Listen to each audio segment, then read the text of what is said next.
բավականին հետաքրքիր, ես կարծում եմ առանձնահատկությանն ենք մենք ականատես, երբ իշխանությունը ինքը ավելի շատ հանդես է գալիս կարծես թե որպես ընդդիմություն, առհասարակ, այն ինչ որ ինքը տեսավ փողոցում, այդ թվում նաև մարզերում, որտեղ համարվում է, որ իշխանությունը ուժեղ է, մարզերում, մանավանդ գյուղերում, կարծում եմ իրեն հիասթափեցրեց, իրեն սկսեց նյարդայնացնել եւ իր խոսույթը փոխվեց, դարձավ շատ կոշտ, վիրավորական շատ դեպքերում, օրենքը ըստ էության թույլ է տալիս, կամա թե ակամա, եթե դու չես մասնակցում ընտրություններին, ապա դու քո ձայնը փաստացի տալիս ես այս վարչախմբին։ Երբ կոմպրոմատային պայքար է սկսվում, Պանդորայի արկղը բացվում է, ապա դա երկկողմանի բան է։ Ոչ թե պետք է նայես արդեն շատ դեպքերում ինչ է ասվում, այլ ով է ասում նաև։ Որովհետև ցանկացած ամեն ինչ կնմանվի այսօրվա բանը, այսպես ասենք, այս պսևդո խաղաղության։ Հիմա գիտեք, չէ՞, հիմա էլ հայտարարվեց, որ մինչև որ սահմանադրություն չփոխվի, խաղաղության բանը պայմանագիրը դեռևս չի ստորագրվի, դեռ ինքը պատրաստ չի։ Armenia Today խոսում են գլխավորի մասին, հաղորդաշարի հերթական թողարկումն է, իմ հյուրն է Քաղ տեխնոլոգ վերլուծաբան Վիգեն Հակոբյանը, պարոն Հակոբյան, շնորհակալ եմ հրավերը ընդունելու համար։ Ես եմ շնորհակալ։ Խորհրդարանական ընտրությունների քարոզարշավի կարծես կեսը անցել է, մնացել է վերջին 2 շաբաթը, եզրագծին քիչ-քիչ մոտենում ենք, մենք փորձենք նաև ձեր վերլուծության հնարավորությունները օգտագործելով հասկանանք, թե ինչ ենք տեսնում դաշտում։ Մենք տեսնում ենք բավական խիստ խոսույթ, սա բնորոշ է մեզ, թե ոչ, սա առաջին հարցը եւ ի վերջո սրանից ենք սկսում։ Սև PR-ը կարծես այս քաղաքական տեխնոլոգիաներում այս քարոզարշավի չափազանց շատ է։ Այդպես ենք հասկանում։ Ընդհանրապես բնորոշ է թե ոչ, այսպես ասենք, դե վերջի 8 տարվա համար ընդհանրապես քաղաքական խոսույթում այդ ատելության խոսքը եւ ըստ էության շատ դեպքերում ոչ նորմատիվային մոտ խոսքը, երբեմն նաեւ ոչ նորմատիվային, դա ես կարծում եմ սովորական երևույթ է դառել ընդհանուր առմամբ։ Այդ առումով ես որևէ անսպասելի բան չեմ տեսնում, բայց ամեն ինչ պայմանավորված է նրանով, որ ըստ էության այն քաղաքական օրակարգը, որը որդեգրել է իշխանությունը, ինքը հենց որպես մարտավարական գործիքակազմ ընտրել է հենց այս ոճը, որովհետև բավականին հետաքրքիր, ես կարծում եմ առանձնահատկությանն ենք մենք ականատես, երբ իշխանությունը ինքը ավելի շատ հանդես է գալիս կարծես թե որպես ընդդիմություն, առհասարակ, քան որպես իշխանություն, որովհետև սովորաբար այս խոսույթը, կոշտ խոսույթը, այդպես անվանենք, երբեմն շատ կոշտ խոսույթը սովորաբար որդեգրում է քաղաքական ընդդիմությունը, որը հավակնում է իշխանության, որը որ անընդհատ բնականաբար քննադատում է դեռևս գործող իշխանությանը, իրենց անցած իշխանության տարիների համար եւ այլը սովորաբար։ Բայց մենք տեսանք, որ առաջին իսկ րոպեից հենց Նիկոլ Փաշինյանը մտավ, այսպես ասենք, պաշտոնապես մտավ քարոզարշավ, ինքը որդեգրեց հենց այդ մարտավարությունը, նորից խոսքը սկսեց գնալ եռագլուխ, չգիտեմ, պատերազմի կուսակցությունների մասին, նախկիններ, ներկաներ, թալանչիներ եւ այլը, այսինքն նույն խոսույթը մոտավորապես ինչ 18 թվականին, երբ ինքը գալիս էր իշխանության մերժելով նախկիններին, մերժենք Սերժին, գիտեք, այդ շարժման հենց անուններ այդպես մի պա Նաև 21 թվականին էր այս նույնը 21 թվականին, այո, ուզում եմ ասեմ 18 թվականից սկսած այս առումով Նիկոլ Փաշինյանը մանավանդ քարոզարշավի ժամանակ կարծես թե միշտ նույն դիրքն է ընդունում, նույն դիրքավորումն է անում, լինելով իշխանություն, որը որ պետք է սկզբից 18 թվականին բնականաբար ընդդիմություն, այդտեղ ամեն ինչը տրամաբանական էր, որովհետև ինքն էր քննադատողի դերը, ինքն էր, այսպես ասենք, Չե Գևարայի կեցվածքով, Մոնտե Մելքոնյանի հիշում եք այդ կերպարով, հեղափոխական կերպարով, ինքը պետք է ամեն ինչ սրեր, ամեն ինչ պետք է ջախջախեր, ջնջել, սաղ բարիերները անցներ, դա, այսպես ասենք, ընդդիմադիր, այն էլ հեղափոխական կերպարով գործչի պարտադիր ատրիբուտներից է, այդ ամեն ինչը։ 21 թվականին արդեն այս նույն պատկերը մենք ունեինք, 21 թվականին արդեն փաստացի 3 տարի իշխանության եղած իշխանությունը իր մարտավարությունը ըստ էության նույնացրեց ընդդիմադիր քաղաքական ուժի մարտավարության հետ, կարծես թե ինքը չէր եղել 3 տարի իշխանություն, կարծես թե ինքը չէր ըստ էության իր գործողություններով հասցրել վիճակը պատերազմականի, պարտվել պատերազմը եւ այլ, հիշում եք, այն ժամանակ էլ ասում էր ես պատասխանատու եմ, բայց մեղավոր չեմ, իսկ ով է մեղավոր են բոլորը, հա, ընդդիմությունը եւ այլ, այսինքն նույն մարտավարությունն է, հիմա էլ է այդ նույն մարտավարությունը,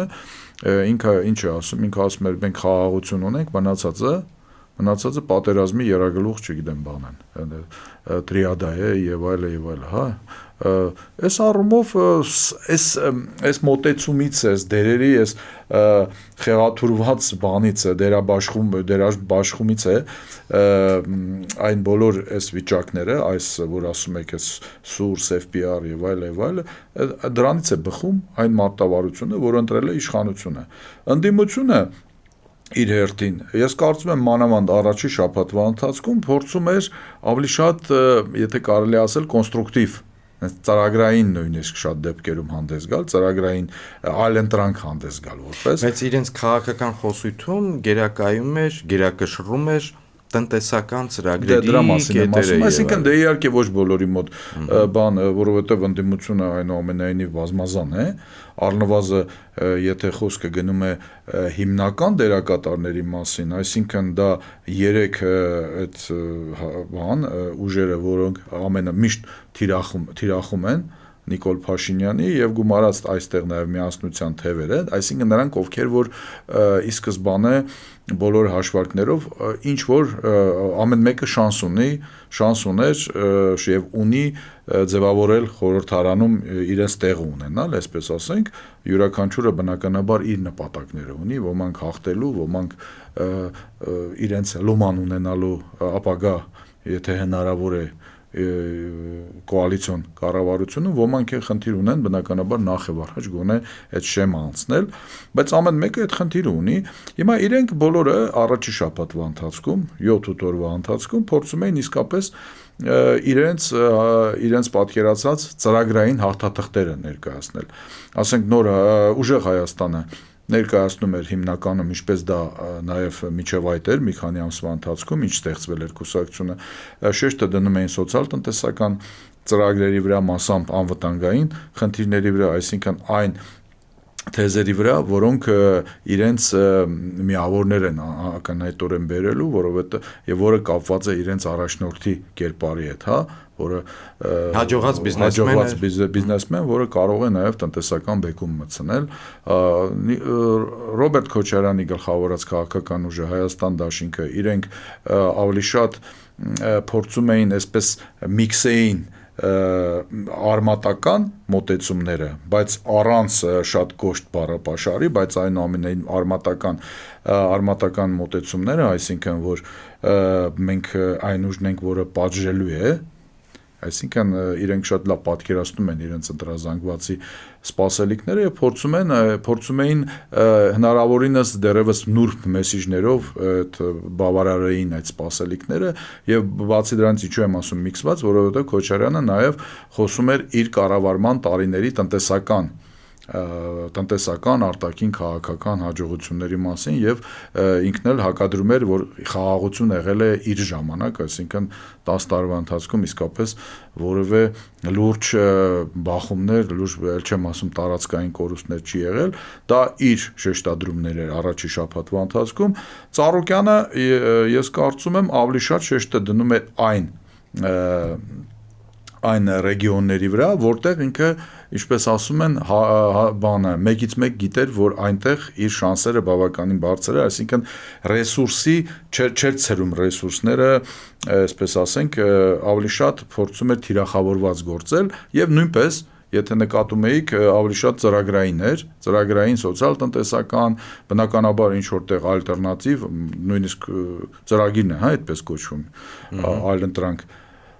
Պարոն Հակոբյան, եւ բայց երկրորդ շաբաթից սկսած, երբ ես կարծում եմ Նիկոլ Փաշինյանը իրականում առերեսվեց իրականության հետ, այսինքն փողոցի հետ, երբ տեսավ, որ իրավիճակը շատ ավելի բարդ է, քան ինքը պատկերացնում էր, իսկ ինքը ես կարծում եմ պատկերացնում էր, որովհետև ինչ էլ ուզում եք ասեք, Փաշինյանը բավականին փորձված գործիչ է, ընդ որում մեծ ճանապարհ է անցել, եթե նույնիսկ քաղաքական ճանապարհը ասենք, ընդդիմությունից մինչև, այսպես ասենք, իշխանություն եւ իշխանության տարիներ, հա, այսինքն ինքը ռեալ այնուամենայնիվ շատ մեծ խապկանքների մեջ չի, ինձ թվում է այն իլյուզիաները, որ ասենք գուցե իր թիմը իրեն ներկայացնում է, որ ամեն ինչ նորմալ է, շեֆ, ամեն ինչ բանը սիրում են նույն ձևի ինչպես միշտ, ես կարծում եմ ինքը այնուամենայնիվ պատկերացնում է, որ բարդություններ կան, առավելևս որ ընտրաշավը պաշտոնապես է հիմա սկսվել, բայց մի 2 տարի է փաստացի ընտրաշավը գնում է տարբեր անունների տակ, բայց ես կարծում եմ այն ինչ որ ինքը տեսավ փողոցում, այդ թվում նաև մարզերում, որտեղ համարվում է, որ իշխանությունը ուժեղ է, մարզերում, մանավանդ գյուղերում, կարծում եմ իրեն հիասթափեցրեց, իրեն սկսեց նյարդայնացնել եւ իր խոսույթը փոխվեց, դարձավ շատ կոշտ, վիրավորական շատ դեպքերում, եւ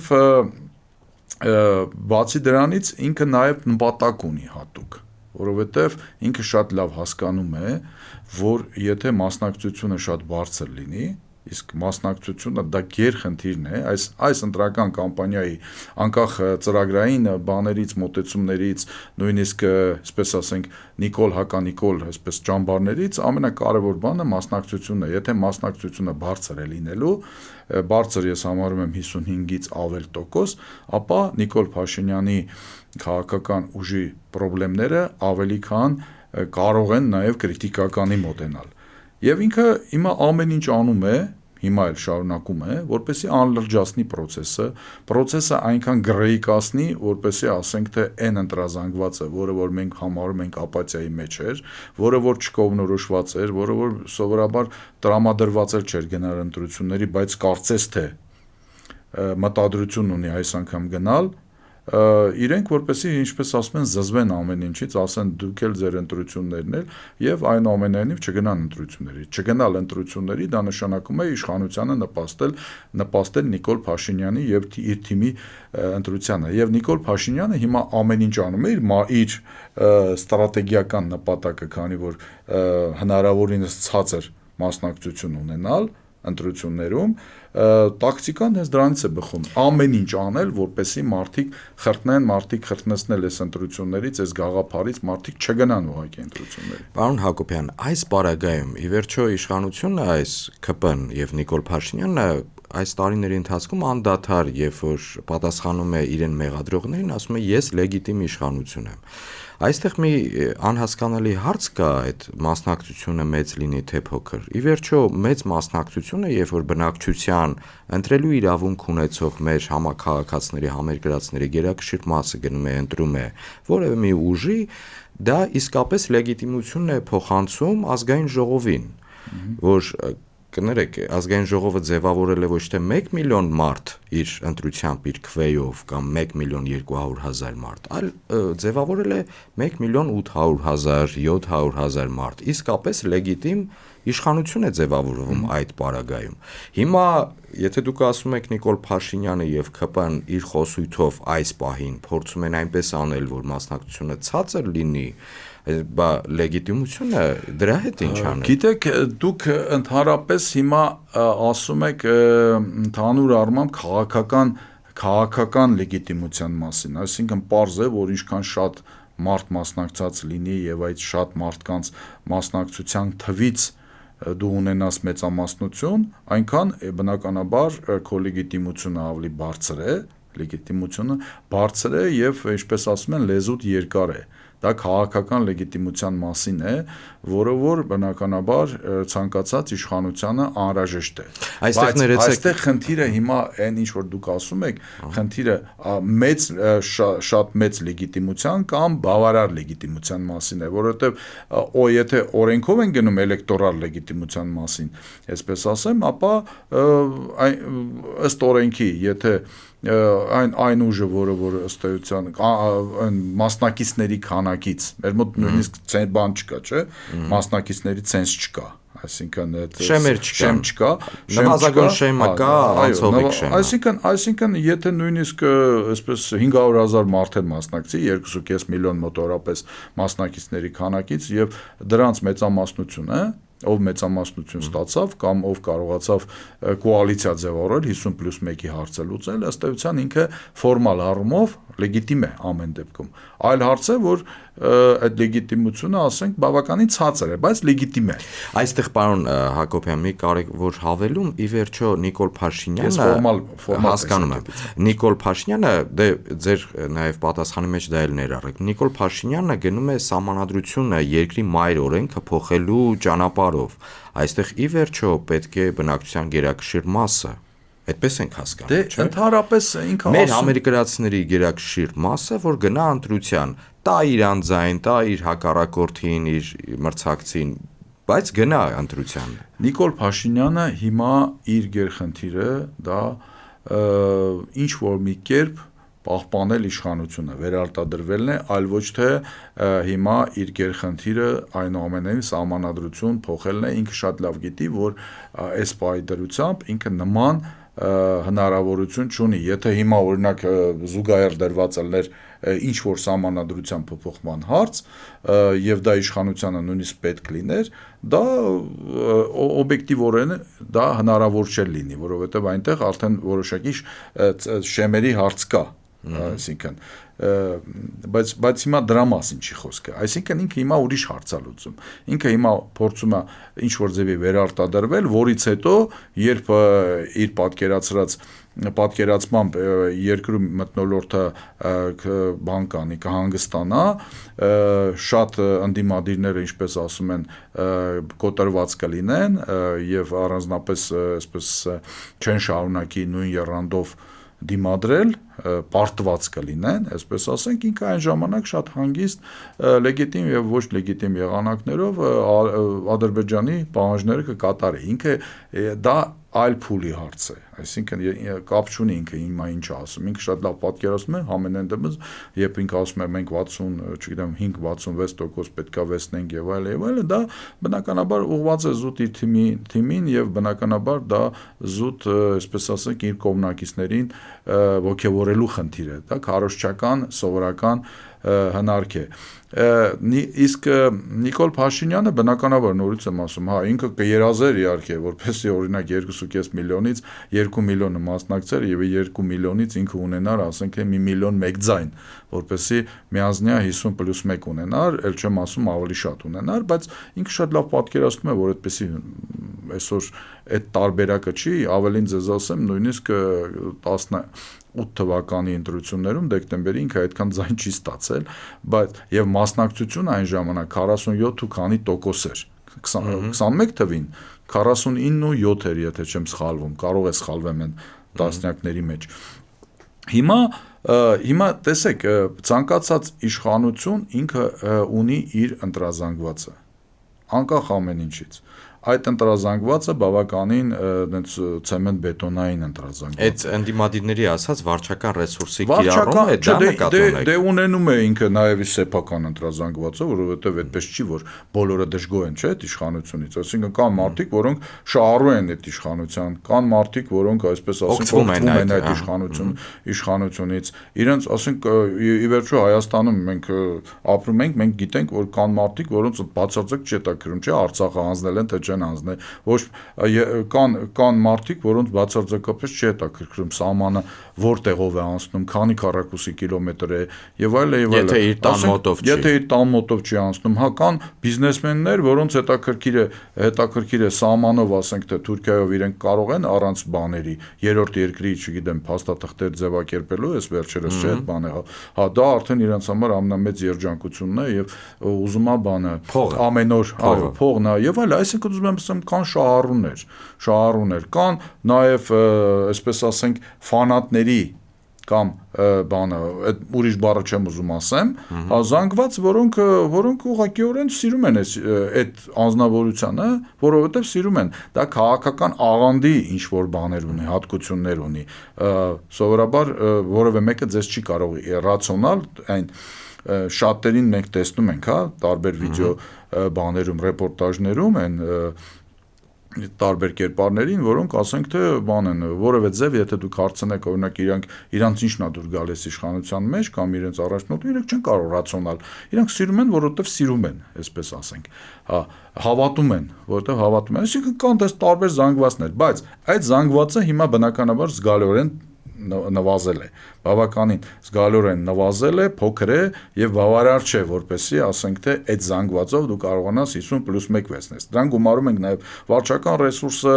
եւ այլ, այդ ամեն ինչով հանդերձ X% է։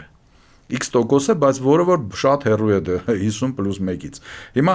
այս տոկոսը, այս զանգվածը ինքը բավականին կարգապահ է լինում, որովհետև ինքը կառավարվող է նաև, այսինքն կառավարելի է, իրեն տանում են, իրեն ստիպում են, իրեն վախացնում են, ինքը անպայման գնալու է ընտրությունների։ Այդ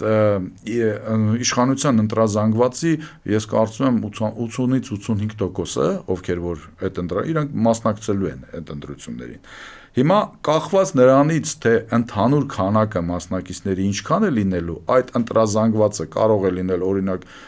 ինչպես հիմա սոցիոլոգիական այս վերջի հարցումում գրել են 28%, հա, բայց կարող է լինել նաև 14% կամ լավ 20%, որովհետև մի բան է, եթե դա 1 միլիոն մարդուց է, մի թիվ է, չէ՞։ Մի բան է, եթե ասենք, ինչպես նույն հարցումներում գրվում է 60% է լինելու, այսինքն 1.5 միլիոն է մասնակցելու, այդ դեպքում 20%-ի մոտ է, 22%-ի մոտ է, այսինքն էլ ավելի է նվազում։ Դրա համար են բոլորը ասում, որ մասնակցելով ընտրություններին, միայն մասնակցելով ընտրություններին, հա, ըստ էության դուք ամեն ինչ անում եք, որպեսզի այս իշխանությունը չվերարտադրվի։ Իսկ եւ հակառակը օրենքը ըստ էության թույլ է տալիս, կամա թե ակամա, եթե դու չես մասնակցում ընտրություններին, ապա դու քո ձայնը փաստացի տալիս ես այս վարչախմբին։ Նիկոլ Փաշինյան գումարած իր թիմը։ Ընտրատեղամաս չգնալով։ Ընդհանրապես, այո, ընտրատեղամաս չգնալով, այսինքն ասելով, որ դե բանը մեզնից ոչ մի բան կախված չի, չեմ գնալու, բայց ասենք թե օրինակ բակերի բիսեդկեքում նստած, ասենք տրտնջալ, որ էսի երկիր չի, բան չի, հա, ու չգնալ ընտրությունների նշանակում է ձայն տալ նրանց, ովքեր որ այս երկիր չեն դարձրել։ Այն բաներում ես մեկ անգամ նենց իհարկե պատկերավոր եմ ասում առանց որևէ բաների, որ ասում եմ այն բաներում Սարյանի եւ ասենք Կասկադի սրճարաններում կոֆե խմողները են, որ նիգիլիզմի բանի տակ են, ասենք թե ասում են էլի երկիրը երկիր չի, բանման Եվրոպան լավ է եւ այլը, վիզաները երբ են ազատականացնելու, բայց ասենք թե չգնալով էլի իրանք փաստացի ձայն են տալու նրանց, ովքեր որ այս վիճակին են հասել։ Որոշելու են իրանց երկրի եւ հենց անձամբ իրենց ապագան։ Գերխնդիրը իհարկե դա մասնակցություն ապահովելն է ինչքան հնարավոր է շատ։ Ասեմ ձեզ, որ սոցիոլոգիական հարցումներին տարբեր ձևի կարելի է մոտենալ։ Ես օրինակ գիտություն եմ ընդունում, բայց ոչ ավելի։ Գիտեք, նայեք, պարոն Հակոբյան, այս պարագայում դուք շարունակեք ձեր խոսքը, այս պարագայում մի այսպիսի թեզ է շրջանառվում, որ հիմա սոցիոլոգիական հարցումները դրանք ավելի շատ քարոզչական բնույթ ունեն։ Այդպես ենք հասկանում։ Դե յուրաքանչյուր ուժը իր սոցիոլոգիական հարցումներ տրամաբանում եք եւ ասենք շաբաթական 1 ստանում եք տարբեր սոցիոլոգիական հարցումներ, երբեմն 1 օրվա մեջ 2 հարցում եք ստանում, ինչպես ասենք վերջերս եղավ, 1 օրվա մեջ ասենք թե Gallup-ի հարցումը եղավ եւ IRI հարցումը եղավ, դուք եթե դնում եք իրար կողք, դրանք դիամետրալ հակառակ թվեր են տալիս։ Չափազանց տարբեր է դիամետրալ։ Միակ բանը, որ հավաստիացնում եմ ձեզ, որ ես շաբաթվա մեջ ստանում եմ եւս 1-2 նաեւ չհրապարակվող, այսինքն աշխատանքային որոշ ուժերի աշխատանքային փաստաթղթեր, նման ուսումնասիրություններ, միակ բանը, որ 100%-ով գրեթե 100% բացառիկ դեպք է, համընկնում է դա մասնակցության թիվն է, որը որ այսպես ասենք 57-ից արդեն 60%-ի մեջ է։ Դա բավականին հուսադրող թիվ է ընդդիմության համար, Բայց տեսեք նույն Գելափի հարցումով 60%-ը հաստատ են գնում 59.7, եթե չեմ սխալվում, եւ 14% էլ ավելի շուտ գնալու են։ Եթե 14%-ից է գոնե մի մասը իսկապես գնա, եթե իշխանությանը չհաջողվի այնուամենայնիվ հիասթափեցնել եւ հերու պահել ընտրատեղամասերից են ընտրազանգվածին, որոնք այսպես ասենք դժվար են գնում ընտրությունների, բայց այս անգամ ոնց որ թե որոշել են իրանց երկրով զբաղվեն նաեւ, հա, ապա ես կարծում եմ այդ պարագայում բավականին հուսադրող իրավիճակ կարա լինի ընդդիմության համար, դա միակ տեղն է սոցիոլոգիական հարցումներում, որտեղ դա համընկնում է։ Ես երբ ասում եմ իգիտություն եմ ընդունում, այո, ես իմ ձեռի տակ հենց հիմա կա 4 թե 5 սոցիոլոգիական տարբեր հարցումներ եւ մասնակցության ցուցանիշներ ես շապկաներ են, ովքեր են արել բավականին հեղինակավոր են բան եւ գիտեք լավ անալիտիկները, ովքեր սոցիոլոգ անալիտիկներ են, իրենք այս բառը չեմ անում, սվոդկա են անում այդ ամեն ինչը եւ կարողանում են մի հատ բանի դուրս գալ։ Պարոն Հակոբյան, այս պարագայում սոցիոլոգիական հարցումները, եթե անալոգիա տանենք, նման չեն օթերութաբանների կանխատեսումների հետ, որ ենթադրենք անձրև կգա, դե ինչ-ինչ հետազոտություններ, հաշվարկներ եւ այլն։ Հիմա այդ անձրևը կամ կգա, կամ չի գա։ Իրանք ասում են ընդհանրապես դրա հավանականության մասին։ Նման են թե չէ։ Դե գիտեք, տեսեք, ես նախորդ ձեր հարցին էլ պատասխանեմ։ Դուք ասում եք քաղաք ըստ էության PR գործիք են, ոչ թե ուսումնասիրման։ Ես կարծում եմ ընտրաշավի ժամանակ ինչ որ չափով դա այդպես է, մանավանդ քաղաքական ընտրաշավի ժամանակ, քաղաքական process-ների ժամանակ, իհարկե այստեղ շատ ֆակտորներ կան։ Ես հիմա չեմ ուզում, գիտեք, ես սոցիոլոգիային շատ լուրջ եմ վերաբերվում որպես գիտություն, որպես կիրառական, այսպես ասենք, ինստիտուտ, ուղղակի այստեղ շատ բան կախված է եւ հայ, այսպես ասենք, ընտրողից, որը որ միշտ չի, որ անկեղծ է։ Երկրորդը մեթոդոլոգիայից, ասենք դուք պատկերացրեք այսօրվա վախի մթնոլորտը, բոլորը դրա մասին են ասում, չէ՞, նույնիսկ Երևանում, եթե ինչ-որ մեկը ձեզ զանգահարում է, կամ ձեզ զանգահարում է եւ ասում է, որ ինքը ուսումնասիրություն է անում եւ դուք ասենք ընդդիմության կողմնակից եք, դուք այս վախի մթնոլորտում մարդը գիտի, որ իրեն արդեն նույնականացրել են հեռախոսահամարով, մարդը արդեն է եւ նույնականացված է եւ մտածում է միանգամից ով կարա լինի, կարող է ԱԱՑ-ից է, կարող է ես ինչից է, բա որ սենց հիմա պատասխանեմ, հա, ինչ հետևանքներ իմ հետ կլինի, իմ երեխաների հետ, իմ չգիտեմ, բարեկամների հետ, ում կհանեն մի քանի հոգի պետական համակարգում են աշխատում, թեկուզ ամենացածր պաշտոնում վարորդ են, բայց կարան հանեն գործից։ Մենք տեսանք, չէ՞, այն կնոջ պատմությունը, որը որ Նիկոլ Փաշինյանի հետ բախման մեջ է, որ ճնշումներ սկսեց, չէ՞, միանգամից ճնշումներ սկսվեց իր նկատմամբ։ Այսինքն մարդիկ շատ դեպքերում շարից փորձանքից հեռու կամ ասում են չեն պատասխանում, կամ էլ անկեղծ չեն միշտ լինում։ Այսինքն այստեղ կա սպეციფիկա, մենտալիտետի, իրավիճակի սպეციფիկա, այսինքն միայն ասել, որ այսինչ սոցիոլոգիական ծառայությունը իր գործը չի անում, պատվերով է անում, իհարկե պատվերի գործոնն է, ես կարծում եմ կա, այստեղ նույնիսկ մարդկային գործոն ես կարծում եմ կա, հենց որ այս ամեն ինչը կա, իհարկե այս պարագայում մենք կարող ենք նաև ասել, որ զգալի չափով սոցիոլոգիան մեր մոտ դարձել է քարոզչական գործիք, այլ ոչ թե ուսումնասիրման գործիք այս առումով։ Պարոն Հակոբյան, վերադառնալով իշխանություն, ընդդիմություն այս հակամարտությանը խոսույթին իրենց, նախ իշխանությանը քննադատողներից այս մասնակիցների թվի մեջ քիչ չեն, այդ ձեր նշած 3-ը չեն, բավական շատերն են, անունները բոլորի չտամ, ինչու իշխանությունը իդեմս Նիկոլ Փաշինյանի անմիջապես թիրախավորել է այդ 3 ձեր նշած 3-ին, ինչու չի թիրախավորել ենթադրենք Հայկ Մարությյանին, այս պահի դրությամբ, այսինքն կամ Էդմոն Մարուքյանին, որոնց հետ իրենք աշխատել են, բայց Էդմոն Մարուքյանը խիստ քննադատում է, եւ մյուսներին, ում անունները ես կարող եմ տալ։ Պարզ պատասխան կա այս ամեն ինչում, Նիկոլ Փաշինյանը ամենալավը գիտի իրավիճակը ինչպիսին է գետնի վրա, որովհետև Նիկոլ Փաշինյանը ի տարբերություն շատ ընդդիմադիր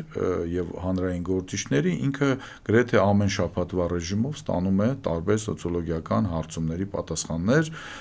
եւ երկրի ներսի կազմակերպություններից, այդ թվում նաեւ հատուկ ծառայություններից եւ դրսից, որոնք աջակցում են իրեն, դրսի երկրներից, որոնք աջակցում են, ասենք թե եվրոպացիներ եւ այլը, կամ տեսեք IRA եւ այլը։ Այսինքն ռեալ պատկերը ինքը գիտի եւ ամենայն հավանականությամբ ինքը շատ լավ հասկանում է, որ այդ երեք ուժը, որոնց ինքը թիրախավորում է, իրենք, այսպես ասենք, բավականին լուրջ տոկոսներ ունեն եւ այդ տոկոսներով իշխանազրկման մեծ հնարավորություն ունեն։ Ի վերջո մյուս ուժերի մասին երևի թե Նիկոլ Փաշինյանը եւ իր թիմակիցները կխոսան այն ժամանակ, երբ արդեն 100% վստահ լինեն, որ նրանք էլ են, մյուս ընդդիմադիրների մասին եմ ասում, որ նրանք էլ այդ հնարավորությունը ունեն եւ ըստ էության իրենք էլ վտանգավոր են դառնում, գերվտանգավոր։ Հիմա շատ հնարավոր է, որ ասենք թե կան ուժեր, որոնք մոտ են շեմին, անցողիկ շեմին, բայց գուցե իրենց համոզմամբ դեռևս դենց 100% չեն եւ կամ էլ լիարժեք ընդդիմադիր չեն իրենց գուցե նաեւ այդպես է։ Հիմա տեսեք նույն թեկուզ Գելապի հարցումները ցույց տվեցին, որ այնտեղ 4 ուժեր, 4 ընդդիմադիր ուժեր անցնում են խորհրդարան, ոչ միայն անցնում են, այլ ըստ էության, եթե հետագայում նաեւ ավելի շատ ձայն ունեն, քան իշխանությունը, ընդ որում բավականին լուրջ պատկառելի թվով ավելի շատ ձայն ունեն, եթե դրան գումարենք նաև այն ձայները, որոնք հետագայում կփոշիացվեն, ապա իրենք ըստ էության ընդդիմությունը հնարավորություն կունենա ըստ այս տվյալների արդեն ձևավորել իշխանություն ապագայի համար։ Կոալիցիոն իշխանություն կլինի, թե համագործակցության ֆորմատ կլինի, ինչպես Գյումրիում, դա այլ հարց է։ Նորից եմ ասում, նույնիսկ Գելապի ամենաթարմ տվյալները դա են ցույց տալիս։ Հիմա 3-ը այդ նույն թիրախավորված 3 կուսակցությունն են, գումարվում էր 4-րդը Թաթոյանի գլխավորածը, հա նույնիսկ եթե Թաթոյանի բանը իրենք առայժմ չեն թիրախավորում, չէ՞, հա նույնիսկ եթե դա էլ հանենք, էլի հնարավորություն կա այս հարցումների համաձայն իշխանազրկել Նիկոլ Փաշինյանին։ Այդ իսկ պատճառով այս նյարդն է, այդ իսկ պատճառով այս խուճապն է, այդ իսկ պատճառով այս բառապաշարն է, այդ իսկ պատճառով այս ռեպրեսիաների սաստկացումն է, մարդկանց ձերբակալումն է, Թևանյան Անդրանիկին, ասենք թե պետական դավաճանության մեջ, չգիտեմ, ինչ հիմքով շատ ծիծաղալու հիմք է ընդհանրապես մեղադրելն է։ Տարեթվերի այնտեղ անհասկանալի բան կար, շատ բան կա ընդհանրապես, գիտեք, շատ բան կա այնտեղ ընդհանրապես, պարզ է որ քաղաքական հետապնդում է, հետական քաղաքական իդեպ այսպեսի լինել են, շոու ունեն Մասկեկի հետ են Արցախի բարբառով, որոնք իբր 24 գիտեն ովքեր են, բայց 24 թվականից տեղ չեն, այդ վերջերս ասած։ Ասես բաներ լինելու են, ես կարծում եմ էլի են լինելու, որովհետև առաջիկա 2 շաբաթը շատ թեժ են լինելու, որովհետև իշխանությունը եթե տեսնի, որ պարտվում է, ինքը ես կարծում եմ, այսպես ասենք, ուղեղում մտքում ունեն նաև անգամ ընտրությունները չեղարկելու բանը, ինչ որ պատրվակով, որ իբր թե սաղ լրտեսներ են, սաղ բաներ են, լրտեսական բանով էլ անցանք, չէ, Սագայով, ասենք ինչ որ մի հատ բանով մամուլում տվել էին, որ ասենք նույն Կարապետյանը, չգիտեմ ինչի աշխատակից է, եւ այլ, այսինքն ամեն ինչ կա, այն ինչ որ սովորաբար լինում է, դա հերքեց, ասած մենք ստուգել ենք, չէ, քաղաքացիության մասին եք ասում, հա, դե ուզում եմ ասեմ, այսպիսի մի քանի ժամվա բաներ, ռուսները լավ են ասում, ուտկեք, հա, չգիտեմ, հայերեն բադիկներ են ասում, թե ինչ են ասում, հա, այսպիսի բաներ շատ կան, որոնք մի օրվա կյանք են ունենում ընդհանուր առմամբ, բայց այստեղ մի բան էլ կա, երբ ես ասում եմ, ես կարծում եմ երկրորդ շաբաթ, այս առաջիկա շաբաթներում ավելի է թեժանալու, որովհետև նպատակները տարբեր են, իշխանությունը եթե տեսնի բան, ամեն ինչ անելու է, փորձելու է, որպեսզի չեղարկի,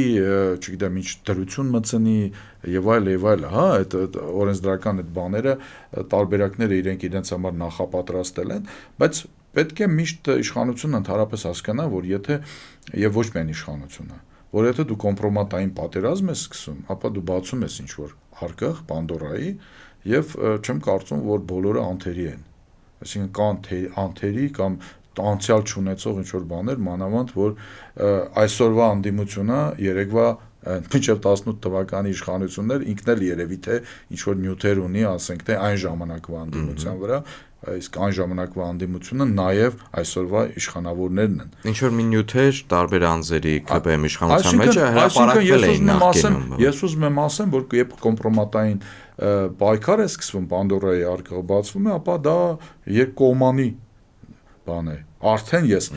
նկատեցի Facebook-ում, սոցիալական ցանցերում նաև հակառակ կողմից, ես նույնց եմ հասկանում, նյութեր, անձնական բնույթի եւ այլ, այսինքն այսպիսի բաներ լինելու է։ Այսինքն սևը, ես կարծում եմ շատանալու է, սև PR-ի կիրառումը, որքան մոտենանք եզրագծին։ Հա, ես կարծում եմ դա գրեթե ամեն օրվա ռեժիմով է։ Մենք վերջերս մի շաբաթ դա ենք տեսնում։ Պարոն Հակոբյան, արդ վերջնամասում մեր զրույցի եկեք երկու կարևոր հարցի անդրադառնանք։ Նախ ՔՊ-ի Նիկոլ Փաշինյանի արածի ու անելիքի մասին բավական երկար խոսեցիք, իսկ իր ընդդիմադիրները, այդ ձեր նշած 3 քաղաքական ուժերը եւ մյուսները, իրենց քաղաքական խոսույթը այս քարոզարշավի, պաշտոնական քարոզարշավի ընթացքում, իսկ ձեր կարծիքով իրենց համար արդյունավետ է թե ոչ, թերի է թե ոչ, ինչ որ մի բան բաց թողումներ ունեն թե ոչ, ինչպես են վարում ձեր գնահատականը։ Ես կարծում եմ, որ մենք խոսեցինք առաջի շաբաթվա մասին, ես կարծում եմ երկրորդ շաբաթից սկսած գրեթե բոլոր հիմնական ընդդիմադիր ուժերը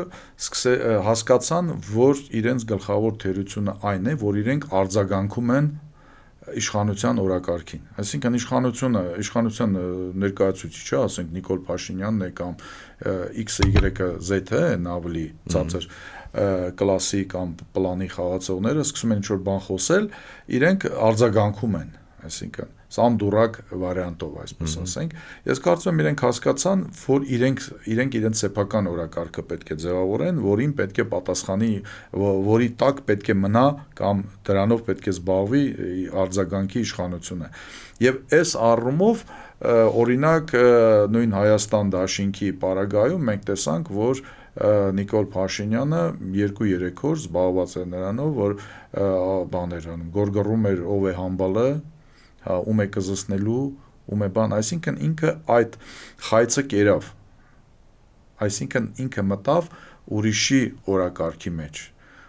օրակարգի մեջ, այնտեղ ավելի սաստկացած, ավելի կոշտացված բառապաշարով, նույն Հայաստան դաշինքը ընդհանրապես այդ բառապաշարով են մոտորապես պետք է խոսի, որովհետև իր ընտրազանգվածը արմատական է եւ բավականին մեծ ընտրազանգված է, որովհետև այն ծայրահեղ դժգոհների քանակը քիչ չի Հայաստանում, էլ ինչ պետք է լիներ, որ ասենք չլիներ։ Ինչ վերաբերում է Հայաստան դաշինքին, ուժեղ Հայաստանին օրինակ, ուժեղ Հայաստանը, ես կարծում եմ, այստեղ երկու զուգահեռ ուղղություններ ենք մենք տեսնում։ Մենք տեսնում ենք գետնի վրա մարդկանց, որոնք ասենք մարզից մարզ են գնում, չէ՞։ Ավելի շատ այնտեղ մենք տեսնում ենք սոցիալ-տնտեսական, ծրագրային բնույթի խոսույթ, ավելի տենց բան, ծրագիր ներկայացնող, ինչպես եւ եղել է այս վերջի 5-6 ամսվա ընթացքում, ինչ այդ կուսակցությունը ձևավորվել է, եւ կա օբյեկտիվ այսպես իրողություններից ելնելով Սամվել Կարապետյանի գործոնը, որին տնային կալանքում են պահում եւ բայց ինքը կարողանում է հանդիպել, ասենք սահմանափակ քանակի թե մարդկանց հետ, մարզերի բնակիչների հետ, բաների հետ, մամուլի ներկայացուցիչների հետ եւ այլն։ Իր խոսույթը ավելի քաղաքական է, ավելի խայպային է, այսպես ասենք, հա, հիշում եք օրինակ այն սնկերի պատմությունը, հա, գալյուցինացիա առաջացնող բանը, երեք էլ ասենք թե բաներից էր խոսում իր անվանման հետ կապված, հա, այդ Կալուգայի Սամո ինքը ինչ ասեց բանին, չէ՞, Նիկոլին, թե իրեն ինչ են ասում այդ դեպքում, հա, այսինքն ավելի խայպային է, որը ավելի քաղաքական է, ավելի խայպային է, ավելի ստրատեգիական է կարծես թե։ Այսինքն այս առումով իրենք փորձել են, իրենք իրողություններից ելնելով, կարգավիճակներից ելնելով, որ այդ մարդը չի կարողանում օրինակ գնա գյուղեր։ Թեպետ եթե պատկերացեք, եթե ինքը կարողանար անձամբ գնար գյուղեր, ֆիզիկապես իրականացնել, եւ մարդկանց հետ շփվեր, ինչ կարող էր դա լինել, ինչ-որ։ Եվ ի վերջո գիտեք Նիկոլ Փաշինյանի այս նյարդը նաև նրանից է, որ օրինակ ինքը սկսում է հասկանալ, որ այնտեղ, որտեղ ինքը համարվում էր մոնոպոլիա ունի գյուղերում բանում, ասենք նույն Գագիկ Ծառուկյանը եւ ուժեղ Հայաստանը իրենք տանում են, սկսել են տանել։ Եթե քաղաքում ինքը չի կարողանում ձայներ վերցնի, քաղաքում թույլ է, քաղաքներում մեծ քաղաքներում գյուղերում համարվում էր, որ ուժեղ է, հիմա գյուղերից ինքը կորուստներ է ունենում։ Այդ իսկ պատճառով նաև Բարգավաճ Հայաստանի նկատմամբ այս հարձակումները նաև դրանով է թիրախավորված հարձակումները, չէ՞։ Բաները այս խուզարկություններ, հա Դուք դրա մասին խոսեցիք, որ դա կարող է ցեմենտի նույնիսկ ասում է բան, Արարատցեմենտի պետականացում, հա, այսինքն ստել թիրախավորում է դրանից է գալիս, որ գյուղերում մրցակցություն է բավականին առաջացել։ Պարոն Հակոբյան, եւ վերջին հարցը, իսկապես բոլոր կողմերը, թե իշխանությունը, թե իրենց անդիմախոսները, թե իշխանության համակրողները եւ համարողները այն քաղաքական ուժերը, որ համարում են, թե իշխանությունը երկիրը ճիշտ ուղղությամբ է տանում, այդպիսի քաղաքական ուժեր էլ կան, դե որոշ հարցերում համաձայն չեն, բայց մեծ հաշվով կիսում են ընդհանուր գաղափարները։ Կան այդպիսին,